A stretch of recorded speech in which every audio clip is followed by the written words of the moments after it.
Dynamic voices for a diverse church. This is Pass the Mic. Greetings and God bless. Welcome to another episode of Pass the Mic, Dynamic Voices for a Diverse Church, powered by The Witness, a Black Christian collective. I'm your host, Tyler Burns. You can follow me on Twitter at Burns23. Follow at your own risk. And joining me, as always, is the president of The Witness, the man, the myth, the legend, Mr. Blue Check Verified himself, Jemar Tisby. What's going on, brother? Hey man, I'm trying to figure it all out, man. I don't even know. My head's in like 15 different places right now. It's wild. You know what's crazy is I was thinking about that too, and then we had this like short conversation. Like, yo, what do we even say when people are asking us how we're doing? Like, how does that even play itself out? Because sometimes I think people don't actually want to know how I'm doing. So it's like, yo, I'm good, man. I'm okay. But then also, I don't want to lie, And I don't want to be like overly churchy, be like I'm blessed and highly favored, because number one, that might be different connotations for other people. It's a lot, man. How do you answer these basic human questions? It's crazy out here. It's very tough. And this week was exceptional because as we're recording this, it's right after Thanksgiving. And so like I'm filled up with family and friends. We got to go back to the Chicago area where I grew up. I got to see my family. I got to see some extended family I haven't seen for 16 years, man. 16 years. Wow. I couldn't even believe it. And I got to see some friends I grew up with. So I'm like, filled up with just good things and remembering where you came from and all the love, all the immaturity and tensions you have to grow out of, all that too. But then also sort of paying attention to the headlines, and so much is happening in the world that's negative. And it's like, on one hand, extremely local and personal. And on the other hand, sort of this national and international scope that has you burdened for stuff that's way beyond you. So it's hard. I think we have to really remember we're mind, body, soul, and sort of spend time getting in touch with where we are. Because if we don't, there's just a cascade of information and input that I think threatens to drown us. So that's just I think that's actually the subtext of everything we've been doing for the past 2 to 3 years, is trying to figure out like what's a space that's emotionally, physically, spiritually, mentally healthy for us. Like as Black men in America who are constantly inundated with these hashtags. I mean, there was a hashtag EJ Bradford that just happened. It was about 45 minutes away from where my wife and I were. Actually on on Thanksgiving evening. And so shopping Black Friday and doing all that with the fam. And so, you just think about how those are situations that hit so close to home. And then you're trying to figure out like, what's this space for us to just be honest and, about how we're doing. And is there a space for that? Is there, is that something that our churches even have the bandwidth for? That's tough. That's tough. But I did want to ask you, man, did politics come up at all in the conversation? Did it ever come up in the conversation around the Thanksgiving dinner table? No. And it's interesting. So I see like every Thanksgiving, every holiday season rolls around and you see all these articles about how to talk to your family about politics and Thanksgiving or how to avoid those topics. I'm like, is it the same for like Black people? Because if you look at the statistics, we're actually the most reliably partisan demographic in the nation. Meaning we tend to vote all for the same party. I think that does cover up a lot of ideological diversity. And so it wasn't at the Thanksgiving meal, but we did get into it a little bit about conservatism versus liberal, but it wasn't heated or anything like that. What about you? Right. Yeah, no, I've never really had Thanksgiving dinner table politic conversation. Now, there have been times where it's like kind of the after when everybody's kind of rolling around and, some comes across a ticker on the news or someone's flipping the channels and they're like, oh, here he go. Here she go again. You'll get little comments like that. But I didn't necessarily have no knockdown, drag out, thought process or debate or controversy. I personally I'm not really familiar with that. Like that happened maybe once with my aunt when I was like super conservative, where I was like Fox News to the truth.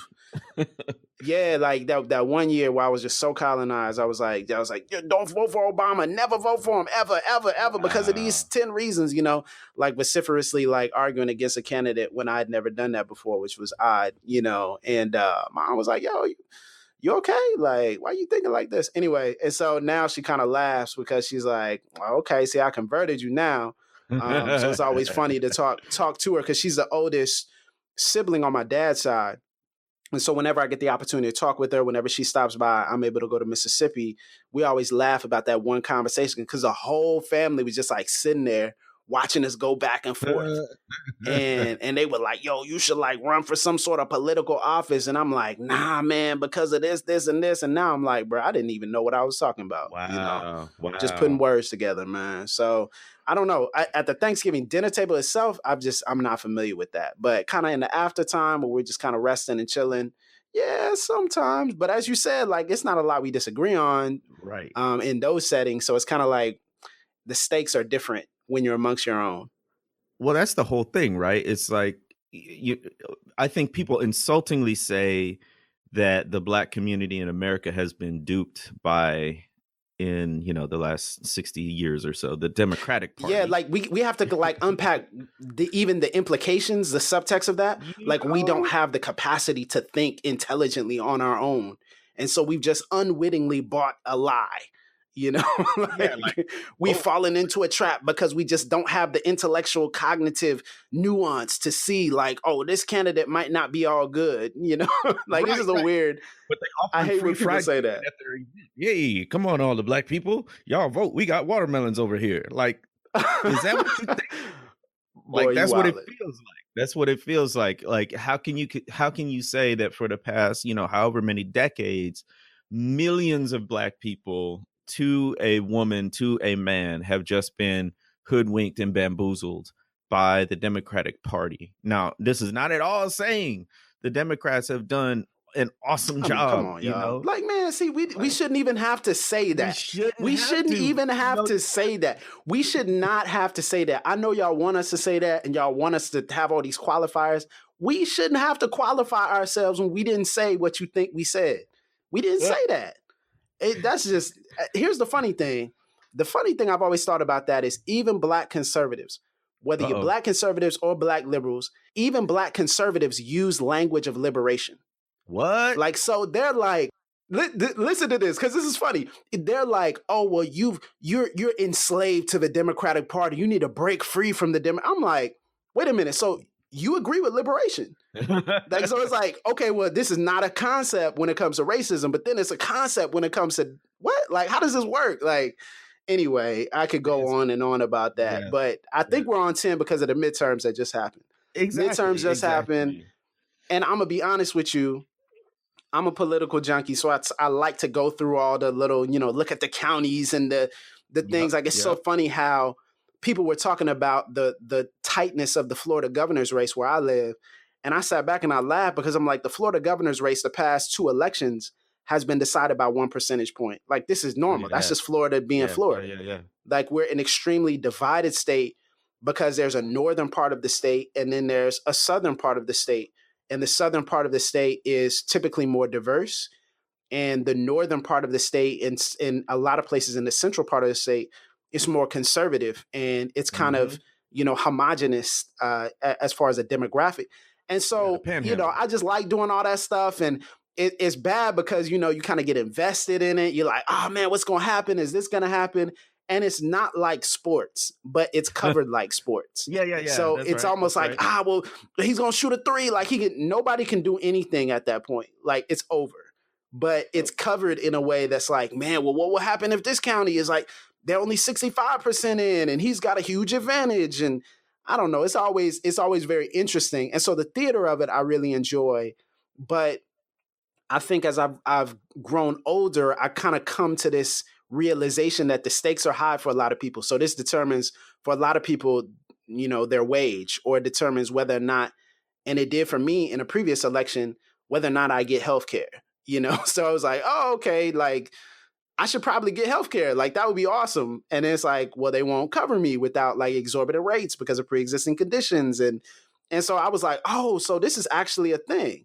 And so I'm like, dang, like I should probably get involved in this political process to see what's going on. So it actually matters. Yes. Yeah. So we had all these races in my area and in my state.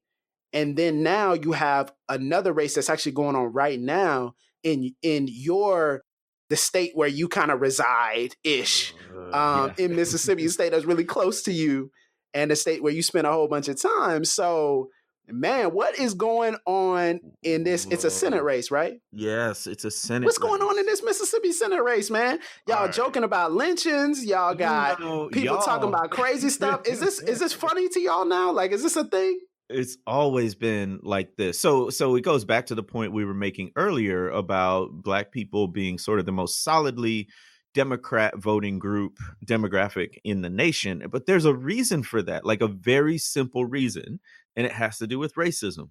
We vote for the candidate and the party that is less overtly racist. Notice my words, less overtly racist. Now, in the Mississippi Senate race, there was a senator who got sick earlier this year, and the governor, Phil Bryant, who's a staunch Republican and a Trump supporter, he appointed a woman named Cindy Hyde Smith, who's, of course, a staunch Republican and not just a Trump supporter. She has voted with him 100% of the time, 100% of the time. Now, she is in a runoff with a Democratic senator, and this is very interesting. His name is Mike Espy. Not only is he Democratic, but he's Black. If Espy gets elected, he would be the first Black U.S. senator from Mississippi since Reconstruction. We still doing first, y'all. We still doing first in 2018. You can wrap your head around that. Reconstruction was from roughly 1865 to 1867. We have Hiram Revels in there. We have one more, and that's it for Black senators, male or female, from the state of Mississippi up through 2018. Can you imagine that? This is more than 115 years, 120 years, and no Black representation in the Senate. So you have not only a Democrat against a Republican, you have white against Black. And not only do you have white against Black, you have Cindy Hyde Smith, who is recorded on video saying of a supporter, if he invited me to a public hanging, I would sit in the front row. This is in a state with the most recorded lynchings. Right? Like there were a lot of public. Yeah, it's just a weird, that's just a weird comment. Like, so the reason I'm hopping in is because we had a situation like this in the Florida governor's race with Ron DeSantis, who's a former congressman, running for governor against Andrew Gillum, who's a Black mayor of Tallahassee. And the day after Gillum won, kind of out of nowhere, Ron DeSantis says something in the frame of, well, we don't need to monkey this up. We don't need to monkey it up. And I'm like, my man, like, who talks like that? And people, it's so funny because you will always find people, there is no unimpeachable right and wrong in our political news cycle. Someone will say, well, this is what happened that caused this, or what he meant. And it's on all sides. It's just hilarious to me because I'm like, who talks like that? I mean, was he saying monkey around? Like, and why would you say monkey? Like, who thinks of this? Like, who thinks of, man, if he was holding a public hanging, I would be there with a shirt on. It's like, what? Like, how does this even work itself out? So in a biblical frame, like every time, and this is true for me, and boy, am I terrified because I say so much, but out of the abundance of the heart, the mouth speaks. Bruh, come on. So bring to that Bible me, in. These are not just like careless comments that they pulled out of the air. This is in their sort of atmosphere, right? And this is what has seeped into their framework and their worldview, their way of thinking about life, that in spontaneous comments, and spontaneous comments tell the truth because you don't have time to plan and gauge reactions. You just speak out of your heart, right? So in this moment of spontaneous commentary, she said, if he invited me to a public hanging, I would be in the front row. Okay, so number one, if somebody invites me to a public hanging, I'm calling authorities. I'm protesting. I'm not going to let this happen. I'm rescuing the victim. And then you want to go on to say you're going to be in the front row? What? Yeah, like what's the joke there? Like, why is that funny? Like, I don't. Was it as related to like, hey, I'm really committed to this particular donor, or like, was that what she was trying to say? Like, I'm lost here. Here's what's frustrating is that okay, so she gives this very tepid apology, right? And doesn't admit. She says he was just joking around. People are twisting it. She's not racist. And it's just like it's pulling out my hair, because I'm like, you don't say that comment unless you are raised in a white homogenous bubble, and you don't even think about the impact this would have on Black people, which, by the way, Mississippi has the highest percentage of Black people of any state. DC is higher, but of any state in the union. So close to Man, that's 40% weird. of No your black senators constituents. since Reconstruction. Exactly. And this is not, Man, that's weird, bro. wherever you have a high percentage of Black people, it could be in a city, it could be in a state, it could be in a county, you have some of the most ardent attempts to preserve white supremacy. And Mississippi is case in point. Man, this rabbit hole is deep, bro. Yeah, it's crazy. So apparently something happened where the governor chimed in. And it is where it got interesting. So it was very interesting. I was like, oh, okay. And one of our friends, Reverend CJ Rhodes, he talks about this actually in an article on the Witness, bcc.com. So if you want to check it out, it's Why the History of Lynching is No Laughing Matter. And so this is amazing, man. He mentioned that, the governor immediately goes to, and this is right at the National Right to Life President's endorsement. Like the governor immediately goes to, well, we got Black genocide and it's 20 million African American children that have been aborted, and no one wants to say anything about that. First of all, whenever you say no one wants to say anything about that, I always sit back, I'm like, yeah. I've stopped saying that myself because I'm like, yeah, probably a lot of people talk about that. And it's true. Like Black conservatives talk about that all the time. Right to life organizations and anti-abortion organizations, pro-life organizations, they talk about this statistic all the time, or these similar statistics. Now, how they present these statistics are always very interesting to me. And, we can parse into that in another podcast or now, either one. But so the governor chimes in and he just kind of digs a hole a little bit deeper, right? Oh my goodness. Yeah. So he chimes in. He's like, nobody's talking about the 20 million aborted babies, which I don't know where he gets that number, but it's always astounding to me that someone who No, he said according to Wikipedia. Yeah. Like he said, no, that's literally what he said. He said, according to Wikipedia. Like you have to Google Black stats, like Black stats on abortion. And it's always astounding to me how people who in their policies show absolutely no concern for Black people who in Mississippi are the poorest of the poor, then you want to trot out a concern for Black babies in the womb, where you're not paying attention to the mortality rate of Black mothers when they're giving birth. You're not paying attention to the poor health care that these mothers are getting. You're not paying attention to the incarceration rates of brothers and uncles and fathers in the family that could help raise. And women, Black women are the highest as far as the expanding incarceration rates. Black women in prison, they're growing the most, more than any other demographic.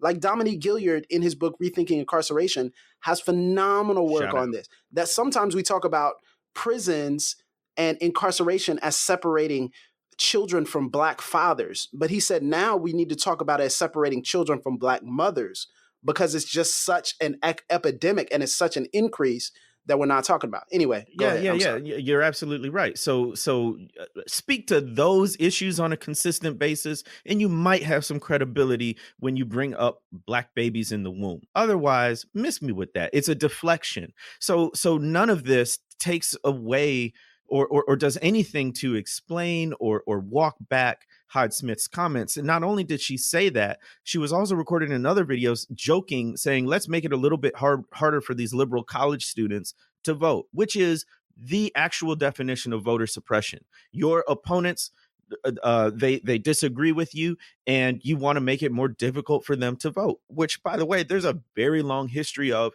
in the United States in general, in the South in particular, in Mississippi specifically. So again, no laughing matter, particularly given the history. And not only that, there's one more at least.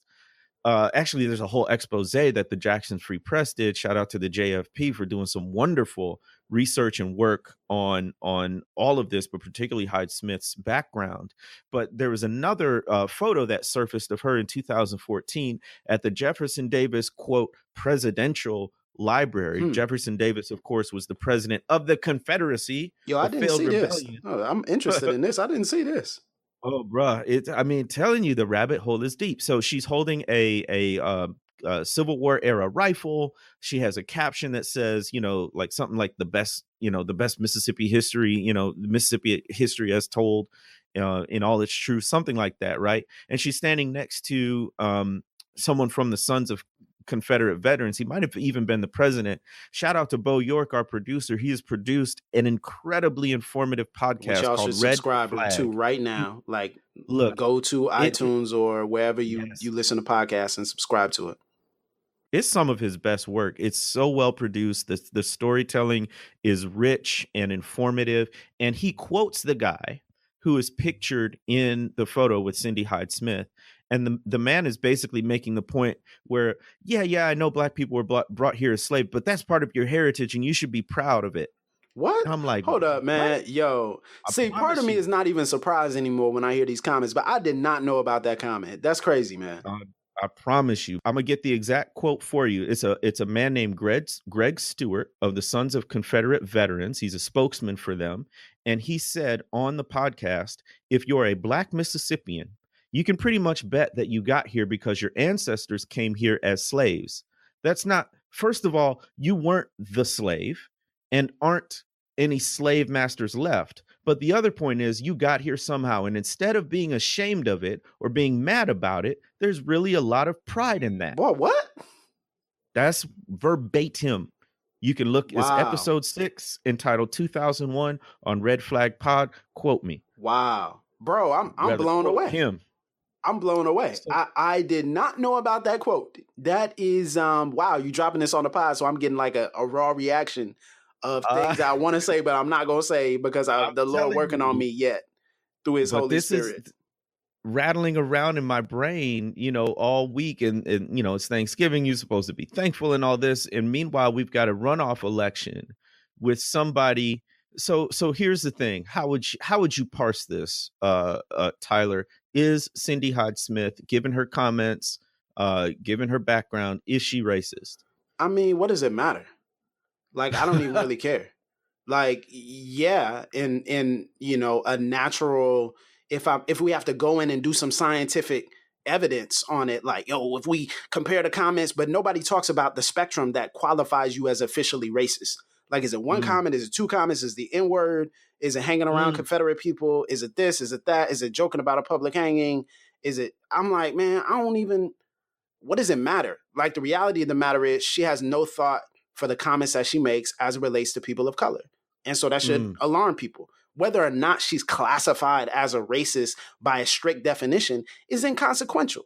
It's intent versus impact, because it seems as though we have to prove the blackest of the heart intentions for someone to be qualified as racist. And I say, man, throw it away. If y'all don't want to call people racist, don't call people racist. But we have to deal with the comments that they make. And clearly they're insensitive, and clearly they're ill-informed, and clearly they're harmful. So whether or not you want to call it a word, that's why I'm not even going to give people power to say like, oh man, well, he called her this and they called him this. It doesn't matter about whether or not they fit in the technical definition. It doesn't matter whether or not you have a criteria that I would disagree with, or I have a criteria that you would disagree with. These comments are reckless. So now what are we going to do with that? Call her whatever you want to call her. But what I'm saying is, how are we going to deal with these comments? And that's the whole thing with Trump and everything else. I think people spend a whole bunch of time arguing about whether or not someone should be classified in a way without dealing with the substance of what's going on. mm.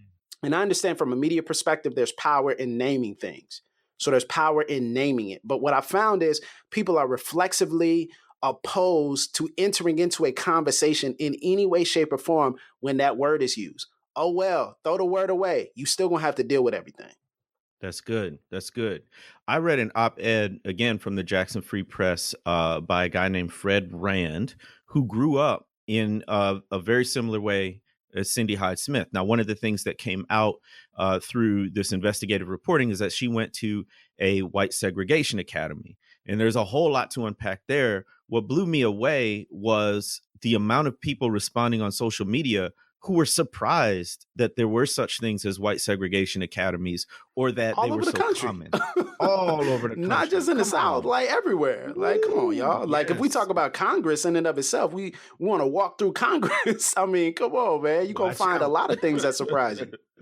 So she went to this white segregation academy and had this whole history. Like their mascot is Colonel Reb from the rebels, the Civil War. Wow, bro. They're waving Confederate flags. I mean, it's deep, deep, deep. Like this is again, I don't want to particularize it just to the South, but it's some of these things that are very celebrated nationwide in a lot of ways about this myth of the lost cause and the Confederacy.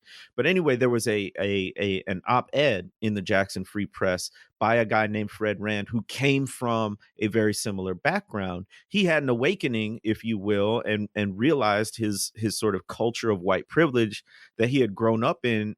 And because it was such a closed system, a social system, he had no idea that he was so privileged. But then he got out of it and started to realize. So he's writing about Cindy Hyde Smith, and I think this is going to be helpful for some people who maybe this conversation is new for. He said, I don't think she is racist in the white nationalist sense of the word. In a way, she is something worse. She is oblivious to the real life issues of the average Mississippian and unrepentant in her ignorance. That's good, I bro. thought, That's poignant. yeah. She's oblivious and she's unrepentant in her ignorance. She comes from a world, I'm telling you, a world that is filled with whiteness, and Black people and other people of color are only peripheral. And people can say, oh, you're making a lot of assumptions, XYZ. No. I've seen this. I've been adjacent to it. I go to school with folks like this. I go to church with folks like this. Here's how it goes. You're born into an all-white family. You go to an all-white preschool. You go to an all-white elementary and junior high. Maybe it's even a church school. And yeah, you got, your 5 Asians and your 1 Black person. So you can say you have diversity, you're not breaking the law, but really the hegemony is whiteness. You go to a high school that's maybe a private high school, or it's certainly in the affluent suburbs where there are very few minorities who tend to be more economically poor. And then you go to college. Most elite colleges and universities are predominantly white. Certainly, if you go in the state of Mississippi, the University of Mississippi is predominantly white. And not only that, it's been a bastion of preserving whiteness.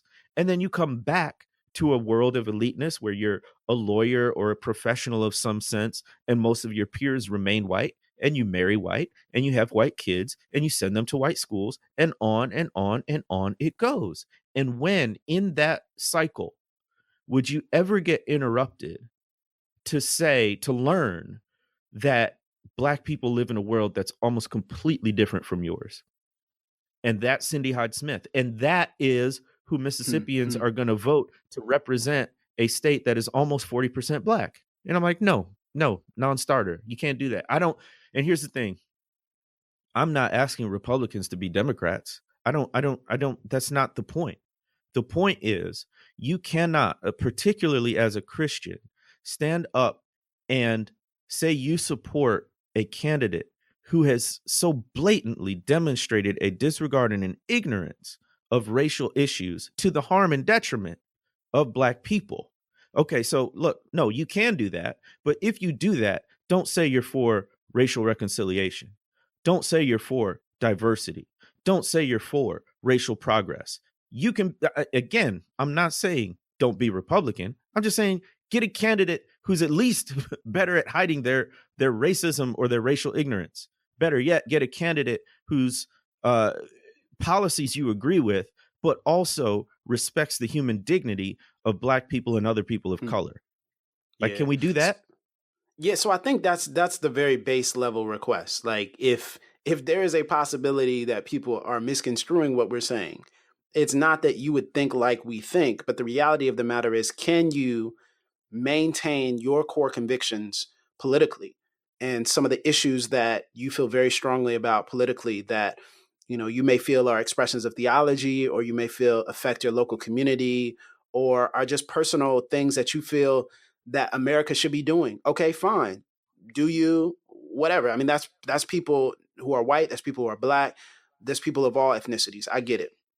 But the question is, can you kind of have those core convictions and at the same time not have racial insensitivity / bigotry / xenophobia / overt racism? Is that possible?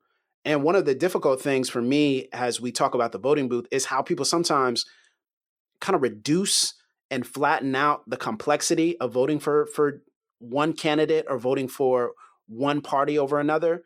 And the thing that's difficult is people will say, man, well, I'm just going to evaluate people based upon, their merits. And I'm not going to just vote against, the presidential administration. I'm not just going to vote against one party. I'm not going to do that. And I said, okay, cool. I totally understand that.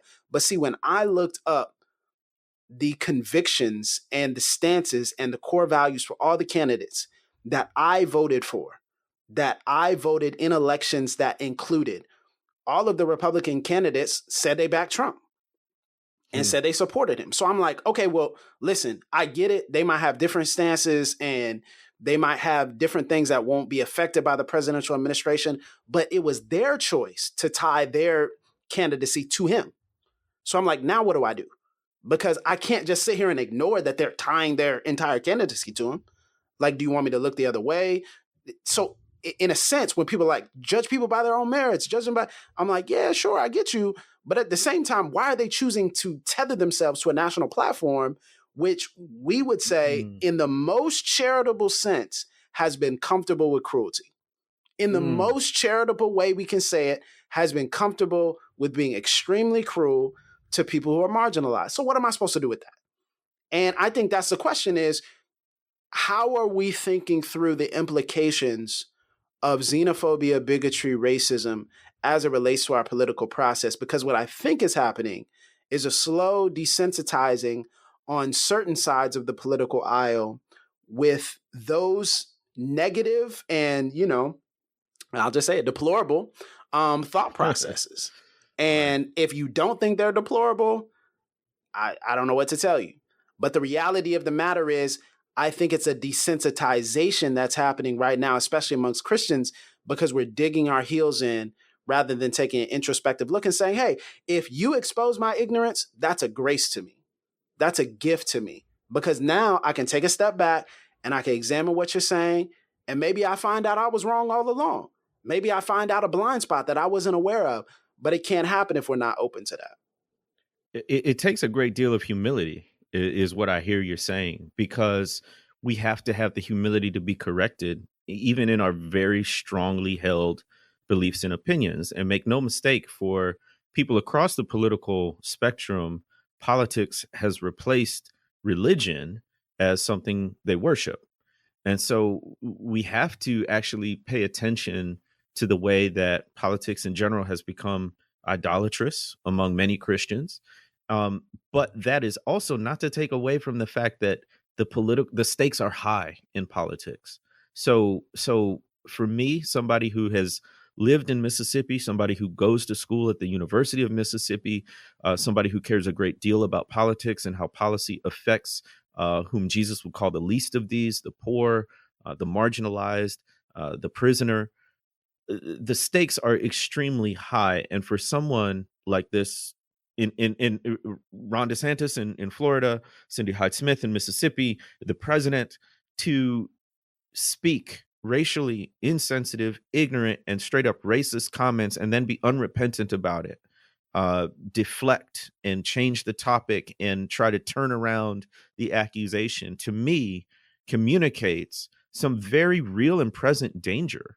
At the very least, policies that would affect people like me or who look like me, or it emboldens people who could turn violent, right? And so what really gets me is our brothers and sisters in Christ. Again, stick to your principles, be a conservative, be an independent, be a Republican, whatever it might be, but don't be okay with racism from your candidates. There are plenty. That's not binding people's conscience to say that. Like, I'm not binding your conscience to say don't be comfortable with that. Right. Like to me, what if you do that, like if these candidates go up and you say nothing, you don't talk to your party, you don't call, elected officials, you don't, protest this somehow, what it says to me, at the very least, is that you are ignorant and unaware of the actual history of racism in this country. I hope that it is true for many people that if they knew the real history, the names, the dates, the places, the events, that they would actually be moved and more sensitive and perhaps act more urgently in the present, right? Um, That's actually what the hope is yeah, for the and color of compromise. right, and I hear you, and that would be my hope too. But the reality of the matter is, I'm not so sure that's enough. And one of the big questions that I've asked myself is, at least on a very base level, is there any way that you can get the attention of people who may support certain candidates to at least get them to press back against the candidate themselves and, against their platform if it includes these things? Listen, you support who you support. I don't want to bind your conscience about who you should and shouldn't vote for. I have strong feelings about that, especially people who are doing things that would put people's lives in danger. I get it. But at the same time, like, hey, is there a way that you can, what would it take? And what I'm finding is it's not enough. Like, the things that we're talking about, the way that we're presenting it is not enough, because I truly believe it's a posture that relates to some sort of political culture war that people have just accepted. Like, it's no relinquishing of it. People have accepted it. And I feel like over the past few years, it's actually become more entrenched. And so, listen, I'm not saying people can't change, but at the same time, I'm saying, look, I don't think it's just going to be facts and figures. I think it's going to require something in our discipleship that challenges the heart of the matter and challenges our complicity. And if we don't talk about complicity, and if we don't talk about those things as far as the way in which we are connected to the past and connected to the present and connected to what's going to be set in motion for the future, then there's no way you can write all the books in the world, Jemar. This is why it is not just simply a book reading list. It's not just simply, hey, get the black guy and get the black woman to come in and talk about race. It's not just that. It's more than that. It's at the core of our discipleship. It's at the core of how we present the gospel itself. It's at the core of what we critique as far as our Americana, as far as our history, as far as our community. It's at the core of everything we believe. And so the question is, are we going to change that? Because that's truly where the true awakening comes from. Not just from facts and figures, not just throwing out something like it's people think this is about debating and going back and forth. Well, let's get on the phone and let's debate. It's not about that, because we can debate till we're blue in the face. But the reality is, if we're not willing to take a hard look at the ignorance that we all possess, then we're going to remain entrenched. So, look, it's the hope. I don't think it's.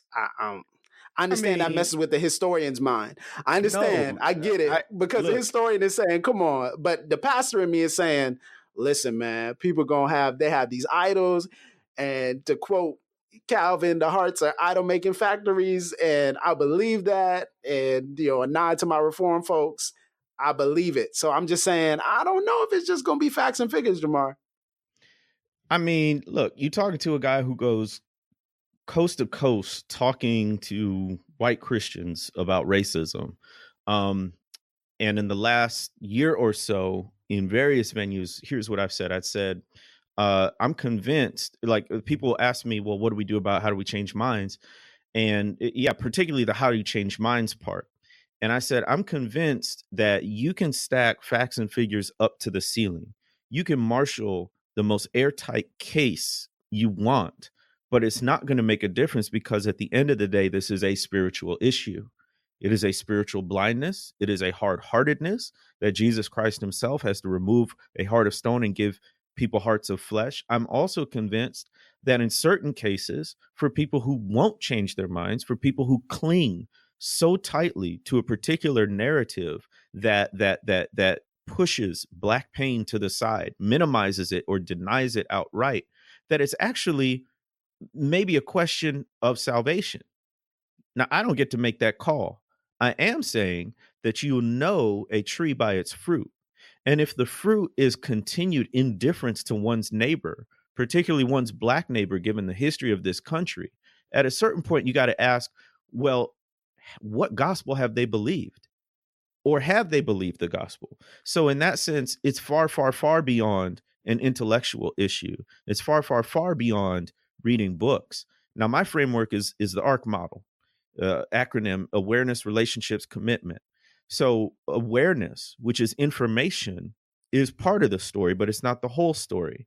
I do think, as a student of history, there's a woeful lack of basic knowledge about US history in general, let alone racial history. I mean, if you want to start somewhere, just start with the civil rights movement.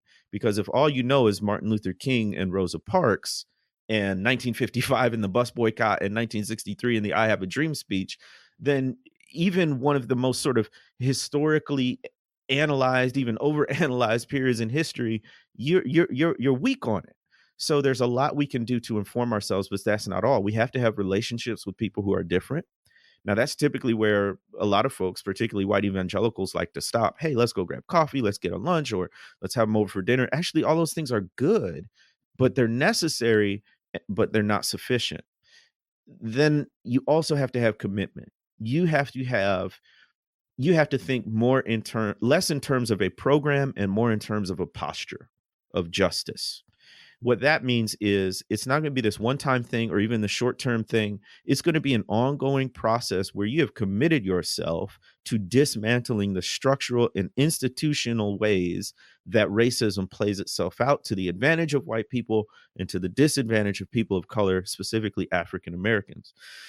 So no, it's not it. I hope. Man, you out here, man. You swinging hard, man. I just hope there's, I know information's part of it. And I know ignorance is going to perpetuate this stuff. And I know someone like Cindy Hyde Smith is blatantly ignorant. And in a sense, you feel sorry for her because she lives in such a small world. Absolutely. And she's missing out on the beauty and the joy and the culture and the richness of a more diverse world, which we all are to the extent that we lack those insights and those relationships. Right. I mean, only truth and love is what matters in the end as far as our communication. Like, only truth and love is really going to actually, get people's attention. And so we have to have that love in there to recognize that, what they're doing is actually, when people make these types of comments, they're dehumanizing themselves. They're not just dehumanizing us, but they're dehumanizing themselves as well. That's right. So, man, here's what I think we should do. I think this has been dope, but I think next week we should talk about actually we should make this a part 2 next week and talk actually about how we construct a political thought process. Like, we should actually take people into the lab and show them how we think about issues. I think that would be really helpful. And I know this is dangerous. I get it. So, I mean, we can't give y'all all the sauce, but I'm just saying we might be able to show y'all just in one specific area or in a couple of areas how we think about things, because I think that's helpful for people, not just to curse the darkness, but to shine a light. So let's shine the light. And let's talk about how we construct this. Maybe, Black political theology. I'm a big J.D. Otis Roberts fan. So, I like that type of stuff. Prophet of the Black Believers, 2 great books that he's written kind of in this vein. So maybe we should do that, Jemar. What you think? I love it. Yes. Let's, because we get labeled the L word, liberal or whatever. And people sort of dismiss the fact that we've actually thought a lot about this. Yeah, I mean, you're going to think what you think about us. It's fine. Like, I'm that's good. Fine, yeah. But I would actually, like you saying, it's a matter of discipleship. And so, maybe we can offer a few insights from another perspective that might inform your discipleship. Y'all got to stay tuned for that. Part 2 coming next week.